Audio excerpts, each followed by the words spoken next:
Yo, what's going on, Dragon Ballers? Welcome back to another episode of the strategy series. We are fresh into the Ultimate Squad format, and we have seen Universe 7 Goku dominate, do very well, and that's kind of just coming off the set 16 format as well, so it's finally time to talk about how to counter Red Universe 7 Goku. We'll get into that in today's video. If you're new here, make sure to subscribe, hit that bell so you never miss a video, and if you guys want to help support the channel, there are many ways down in the description that will help do so. But today, guys, if you want to buy any of the cards we talk about in today's video, feel free to use my link in the description to TCG Player. Really does help me out a lot. I really do appreciate it. Anyways, let's get started. We always start these videos talking about what the decks that we want to counter do.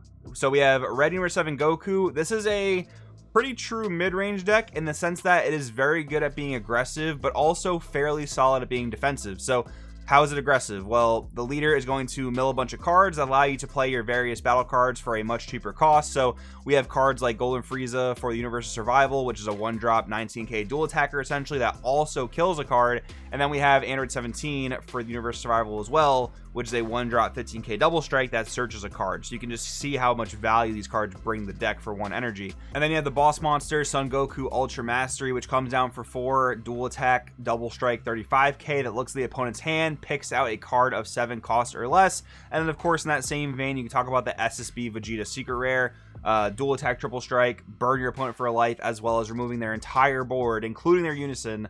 The deck has no shortage of high value aggressive battle cards, so this is a very aggressive deck. But again, this deck is also very effective at being defensive. One of the ways it does that is through its various floodgate negates that red has access to, especially the fact that the leaders are red sand. So you have King Vegeta's Imposing Presence as one example. You can play around this card. It's going to be a little bit tougher to do depending on what type of deck you're playing, but one of the best ways to play around King Vegeta's Imposing Presence, if that's the negate you're scared of, is to send your first attack being one that you really don't care about connecting. So that could be a really big battle card, maybe like a 30k that, you know, it's only going to receive minus 10k from King Vegeta's Imposing Presence, but it's still going to be threatening for 20k. Your opponent's still going to have to combo out of it if they don't want to take the damage.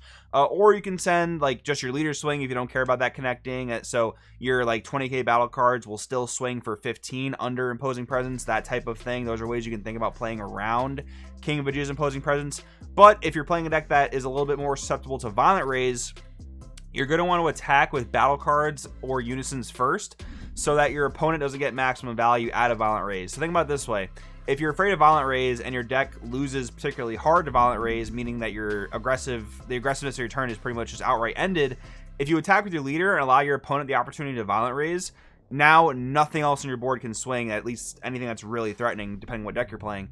So if you're a deck that, you know, really relies on unison swings and has a hard time against Violent Rays, you're going to want to swing unison first. This way you check basically if your opponent has the Violent Rays, and if they do, at least now you can swing with your leader and most likely not get negated. Swing at some battle cards, most likely not get negated. If you're playing a deck that has a, you know, fair balance of like beefy unisons and beefy battle cards, you can actually play some mind games with your opponent, kind of, you know, not let them know necessarily which route you're going to go, and depending on what they call with Violent Rays, whether they want to stop your unisons from attacking or your battle cards from attacking, if you're playing a deck that can be flexible and go the other way, meaning if they call unisons, attack with battle cards and vice versa, that's great. Again, that's all going to really depend on the type of decks that you're playing, but I want to just make you guys aware of these things and have you guys thinking about these things, you know, relative to the decks that you guys are playing. But anyways, another way that Universe 7 is incredibly defensive is through its counterplays. Videl Encountering Danger, you have this or Yamcha Merciless Barrage, depending on what type of unisons your U7 opponent is playing, right? Videl comes down, hits 2 battle cards for 20k. Yamcha comes down, hits 2 battle cards for 15k. So the way to play around this is to not establish a wide board before attacking with what you have. So it's always generally a really good rule of thumb in any matchup, to be honest, but particularly here, let's say you have a battle card from your previous turn that survived and it comes back to your turn and restands, right? You want to swing with that battle card before playing any new battle cards usually, unless you have some really powerful enter play effect, but that's a really niche scenario, right? So if I have some random battle card that's restanding from my previous turn, I want to attack with that first because it's going to allow me to not play into Videl Encountering Danger. that attack is still going to be a threat that they either have to take a damage on or out combo or block or negate, whatever. And that's also a way you can test your opponent to see if they have King Vegeta Imposing Presence, Violent Rays, all this type of stuff. That's a really good rule of thumb for playing around all these defensive cards. So since Videl can come down and hit 2 battle cards at a time, if you play a card at a time, attack, play a card at a time, attack, you're not going to allow them to get maximum value out of Videl by killing 2 battle cards that you have not been able to attack with. I hope that makes sense for you guys. Anyways, though, another great card they have access to is Son Goku Sign of Mastery. So if you play a battle card, they can respond to this, give it -15, and potentially draw a card if it ends up killing that battle card. But the great thing about Videl and Goku is that they are both susceptible to counterplay that either like negate skills or prevent skills, whatever the case is. So if you're playing a red mirror, for example, you have Vegeta Resolve Renewed that you can stop these types of cards. If you're playing yellow and have like Tyrannical Blow, you can stop the effects of these types of cards. That's a really good thing to know. There are a lot of various counterplays. Blue with Godsling Technique Trunks, for example, you can stop the autos of these cards from going off. Yamcha Merciless Barrage is not an auto, it's actually a counterplay skill, so you would need a counter to stop that, but Yamcha's a little bit less flexible than either of these cards, so that's kind of the trade-off. But anyways, how are we going to particularly counter U7 with the cards we're playing in our deck? So we're playing against a very aggressive deck. We want to lean into our floodgates. Particularly, though, we want to lean into extra card floodgates instead of battle card floodgates because of Vegeta Resolve Renewed. Vegeta Resolve Renewed has kind of swarmed its way into the format, particularly to stop cards like Mecha Frieza Robotic Riposte and Oceania Shenron, among other battle card floodgate negates, right? So we generally want to lead into extra card floodgates like Forbidden Power, especially if playing yellow. Now don't get me wrong, if you're playing yellow, you're totally playing 4 copies of Riposte because it's just that good of a card. And you can find key opportunities to activate Riposte. For example, if you have multiple energy open on defense, you have multiple Ripostes in hand, you can Riposte and you don't particularly care if they counterplay with Resolve Renewed because you have another energy to defend yourself. But it's more so in those scenarios where you only have 1 energy available on defense and you can't really afford to have your Riposte counterplayed. That's where you're really going to want to lean into the Forbidden Power. But of course, in other colors, you have Dorm Potential Unleashed. Be a little careful, though, in Cyborg Best of 1 because Red U7 Goku can side into a card. It's King Vegeta Hidden Ambitions. That card can counter free play 1 cost extra card counterattacks. So do be a little bit mindful of that. If you're a bit afraid of that, you can only just pay 1 for Dormant instead of using it for free. But I just wanted to make you guys aware of it. And then, of course, if you're playing a red deck, King Vegeta's Imposing Presence is an excellent card against U7 Goku, especially when they go for their kind of lower to the ground aggressive spam, which is a very reliable route for them. But next up, for another slew of cards that'll help us defend against U7, we have Protector of the People, which nicely enough is playable in any deck. Again, when U7 goes for their lower to the ground kind of swarmy spam strategy where they're playing their Android 17s, they're playing their Friezas and trying to dual attack and double strike you, Protector of the People is going to give your leader a stacking Senzu Bean, which is very, very nice. It's going to make a lot of those battle card attacks kind of null and void. And then Senzu Bean for a blue deck is going to be a great option. Blue decks sort of have their own floodgates. You have like Heroic Prospect, but Heroic Prospect doesn't always work well in blue decks because blue unisons come down a lot later than most other decks play unisons. And you have Oceania Shenron, but again, that's very susceptible to Vegeta Resolve Renewed. But Senzu Bean can be very effective because, again, Frieza's 19k, Android 17 is a 15k, so once your leader's awakened and Senzu Bean, they're not going to be able to attack for damage effectively without comboing, and U7 Goku is not particularly a deck that thrives in the combo step. That deck more wants to just, apply pressure with its small guys, kind of clean up with its big guys, and rely on defense with its various red excellent negates. So, Senzu Bean can be very good in that scenario.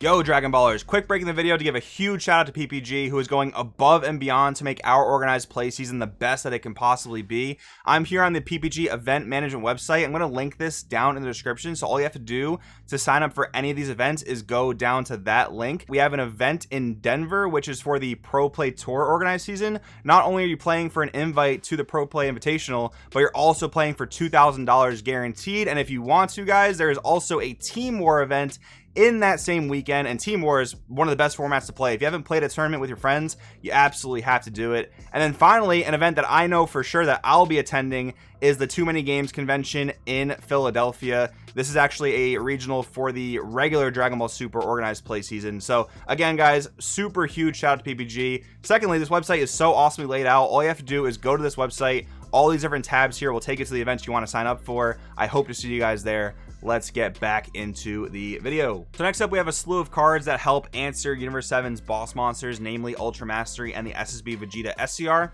So for yellow, you have a few options, one of which being Mutaito, which is probably your best option for mono yellow decks. It is a counterplay that has its skill placed in an auto, so it gets around Deflect. And you're going to want to use this in counter window 2 against Goku Ultra Mastery, because Mutaito does have to sacrifice himself from the board to resolve his effect.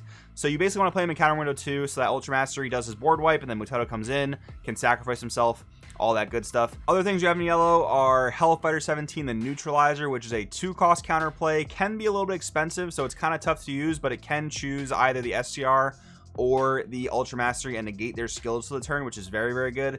And then if you're playing a multicolor yellow deck, you have access to Chomp the Trickster, which also gets around Deflect because it is an auto that rests something.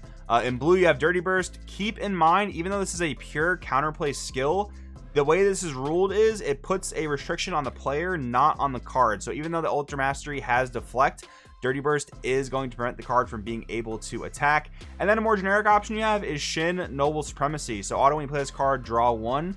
Auto, if you have 3 or less energy, when you play this card, activate this skill. Your opponent can't attack with battle cards with energy costs of 7 or more until the start of your next main phase. So this can be very effective in stopping Ultra Mastery, although it's a bit telegraphed. So basically, you'll play this, they'll pretty much know that they can't attack with Ultra Mastery, so they might then go on you with like their small Weenie Rush. But that can be okay depending on the deck that you're playing. So you know, use Shin accordingly. If your deck has no better option against Ultra Mastery or the Vegeta SCR, Shin is a good option for you. And some decks can do some cheeky stuff where you just stay at 3 energy and play Shin so that your opponent can never attack with Ultra Mastery or never attack with the SSB Vegeta, as long as you see multiple copies of Shin. Some like aggressive decks can maybe do some cheeky stuff with that. But yeah, just an option I wanted to make you guys aware of if you have no better out to Ultra Mastery or the SSB Vegeta. And then finally, guys, one cool piece of tech you guys can use, not this card in particular, but basically the way the Universe 7 Goku leader reads is that you yourself, the Universe 7 player, cannot send cards from your warp to your drop area. But the way it's ruled in the Dragon Ball Super FAQ currently is that your opponent can send cards from your drop area to your warp. So if you're playing a deck like Machikabura or you're playing a deck like Shroom and Salsa, that drop area interruption can actually be very effective in not allowing your opponent to play their various one-drop battle cards, because they require a certain amount of U7s in the drop. And it can also mess with your opponent's ability to play their Ultra Mastery, because that requires 10 Universe 7s in the drop, I believe. So you have that. You can also mess around with the SSB Vegeta's requirement of Sparking 25.